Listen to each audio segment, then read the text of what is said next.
नमस्कार दोस्तों, हमारी चैनल में आपका हार्दिक स्वागत है। अदालत में पलटा पूरा खेल बनी घटना।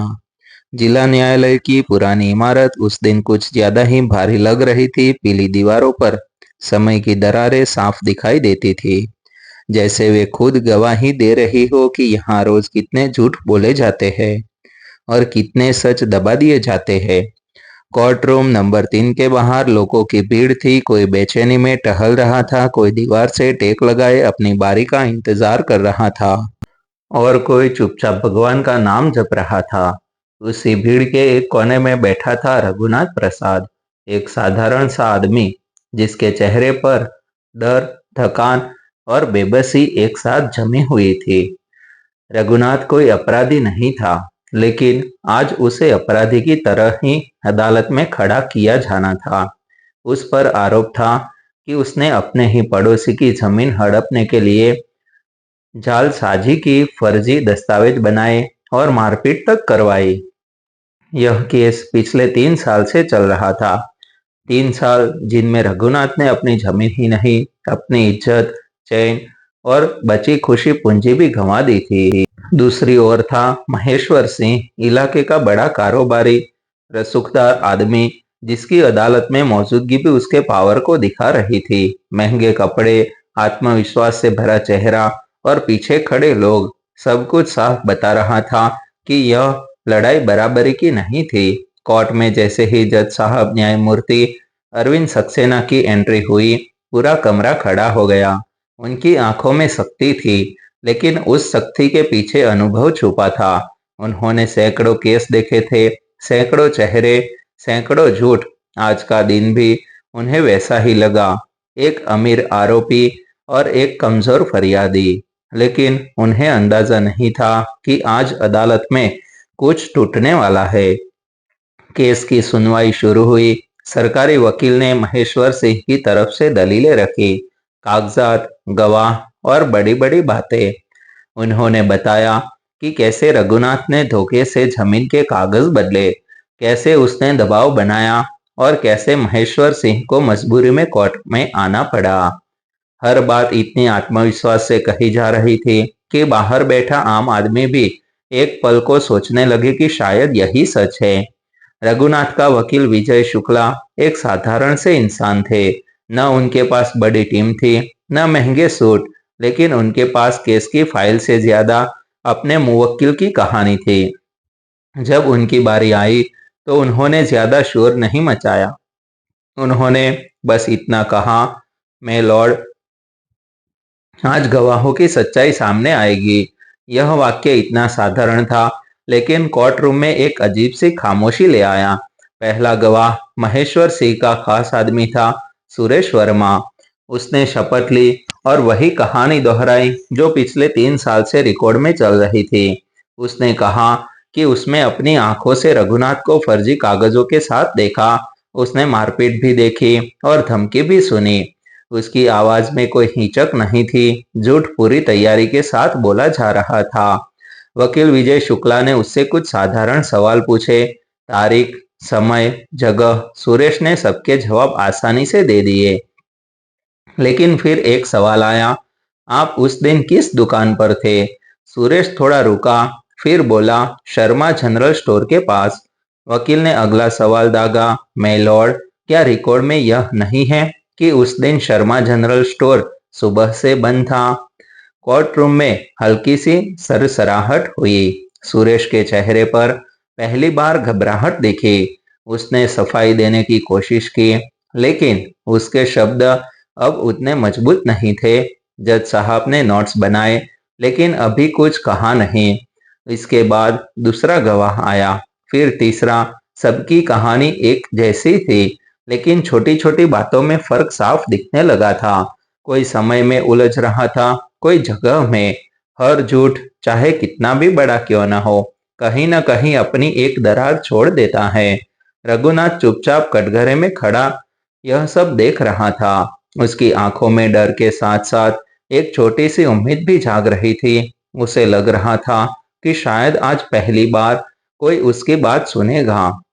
लेकिन जैसे ही महेश्वर सिंह खुद गवाही देने खड़ा हुआ, माहौल फिर बदल गया। उसकी आवाज में आत्मविश्वास था। उसने साफ साफ कहा, मुझे झूठ बोलने की कोई वजह नहीं है। जज साहब ने उसकी ओर देखा। वह नजर ऐसी थी जैसे वह आदमी नहीं, उसके शब्द को तोल रहे हो। उन्होंने कुछ सवाल पूछे। महेश्वर ने बड़े आराम से जवाब दिए। बाहर बैठी भीड़ में कुछ लोग सिर हिला रहे थे। उन्हें लग रहा था कि केस अब यही खत्म हो जाएगा।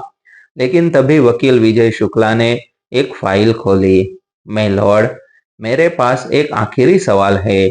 कोर्ट रूम में सन्नाटा छा गया। महेश्वर सिंह ने हल्की सी मुस्कान के साथ हामी भरी। उसे क्या पता था कि यही सवाल उनके बनाए झूठ की नींव हिलाने वाला है। कोर्ट रूम नंबर 3 में सन्नाटा इतना गहरा था कि पंखे की आवाज भी चुभने लगी थी। वकील विजय शुक्ला की खुली हुई फाइल जैसे पूरे माहौल पर भारी पड़ रही थी। महेश्वर सिंह अब भी आत्मविश्वास से खड़ा था, लेकिन उसकी आंखों में हल्की सी बेचैनी साफ झलकने लगी थी। जज अरविंद सक्सेना ने कुर्सी पर थोड़ा आगे झुकते हुए कहा, आप अपना आखिरी सवाल पूछ सकते हैं। यह वाक्य साधारण था, लेकिन उसके पीछे आने वाला सच असाधारण होने वाला था। विजय शुक्ला ने शांत स्वर में पूछा, महेश्वर जी, आपने अभी कहा कि जिस जमीन पर विवाद है वह आपने 10 साल पहले खरीदी थी और तभी से आप उस पर कब्जे में हैं। क्या यह सही है? महेश्वर ने बिना झिझक जवाब दिया, बिल्कुल सही। वकील ने अगला सवाल किया, तो फिर यह बताइए कि उस जमीन पर बने गोदाम का बिजली का कनेक्शन 3 साल पहले आपके नाम पर कैसे लिया गया? कोर्ट रूम में अचानक हलचल मच गई। महेश्वर के चेहरे का रंग बदल गया। उसने कहा, वो पहले मालिक के नाम पर था, बाद में ट्रांसफर हुआ। वकील ने तुरंत दस्तावेज सामने रखते हुए कहा, माय लॉर्ड, बिजली विभाग के रिकॉर्ड के अनुसार उस गोदाम का पहला कनेक्शन ही 3 साल पहले लिया गया था, और वह भी रघुनाथ प्रसाद की सहमति से। यह सुनते ही रघुनाथ ने पहली बार सिर उठाया। उसकी आंखों में नमी थी, लेकिन वह नमी उम्मीद की थी। जज ने फाइल पलटी, कागजों को ध्यान से देखा और फिर महेश्वर सिंह की ओर नजर उठाई। यह नजर सवाल कर रही थी, जवाब नहीं मांग रही थी। अब वकील विजय शुक्ला ने दूसरा वार किया। उन्होंने कहा कि महेश्वर के जिन गवाहों ने मारपीट की बात कही थी, उनके मोबाइल लोकेशन रिकॉर्ड कोर्ट के सामने पेश किए जा चुके हैं। रिकॉर्ड साफ साफ बता रहे हैं कि घटना के समय वे उस जगह मौजूद ही नहीं थे। एक एक कर झूठ की परतें खुलने लगी। जो कहानी 3 साल से सच बनकर चल रही थी, वह अदालत के सामने धीरे धीरे ढहने लगी। जज अरविंद सक्सेना ने गवाह सुरेश वर्मा को दोबारा बुलाया। उन्होंने सीधे सवाल किया, आपने शपथ लेकर कहा था कि आप घटना के समय मौके पर मौजूद थे। क्या आप अभी भी अपने बयान पर कायम हैं? सुरेश का गला सूख गया। उसने इधर उधर देखा, जैसे कोई उसे बचाने आएगा, लेकिन अदालत में अब कोई सहारा नहीं था। कुछ पल की चुप्पी के बाद वह बोला, माय लॉर्ड, मुझसे गलती हो गई। यह शब्द सुनते ही कोर्ट रूम में सन्नाटा छा गया। किसी ने गहरी सांस ली, किसी ने सिर झुका लिया। जज ने कड़क आवाज में कहा, अदालत में झूठ बोलना गलती नहीं, अपराध है। सुरेश की आंखों से आंसू निकल आए। उसने स्वीकार किया कि उस पर दबाव डाला गया था, पैसे का लालच दिया गया था, और यह सब महेश्वर सिंह के इशारों पर हुआ था। अब महेश्वर सिंह का आत्मविश्वास पूरी तरह टूट चुका था। उसका वकील भी कुछ कहने की स्थिति में नहीं था। जज ने अपने फैसले के लिए कुछ मिनट का समय लिया। वह समय रघुनाथ के लिए सालों जितना लंबा था। उसे अपनी पत्नी, अपने बच्चों और उन तमाम रातों की याद आ रही थी जब उसने सोचा था कि शायद इंसाफ सिर्फ किताबों में होता है। फैसला सुनाया गया। अदालत ने रघुनाथ प्रसाद को सभी आरोपों से बरी कर दिया और झूठे दस्तावेज, फर्जी गवाही और दबाव बनाने के आरोप में महेश्वर सिंह के खिलाफ कानूनी कार्रवाई के आदेश दिए। कोर्ट रूम में बैठे कई लोगों की आंखें भर आई। यह सिर्फ एक आदमी की जीत नहीं थी, यह उस भरोसे की जीत थी जो लोग न्याय व्यवस्था से धीरे धीरे खोते जा रहे थे। कोर्ट से बाहर निकलते वक्त रघुनाथ ने आसमान की ओर देखा। उसने कुछ नहीं कहा, बस आंखें बंद कर ली।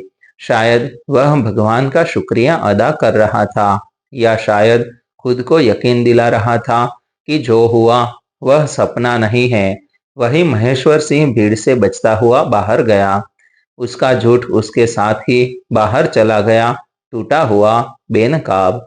यह कहानी यही खत्म नहीं, यही खत्म होती है। लेकिन हर अदालत में, हर कटघरे में आज भी सच और झूठ आमने सामने खड़े होते हैं। फर्क बस इतना है कि कभी कभी सच को जीतने में थोड़ा वक्त लग जाता है, लेकिन जब वह बोलता है तो पूरा झूठ हट जाता है।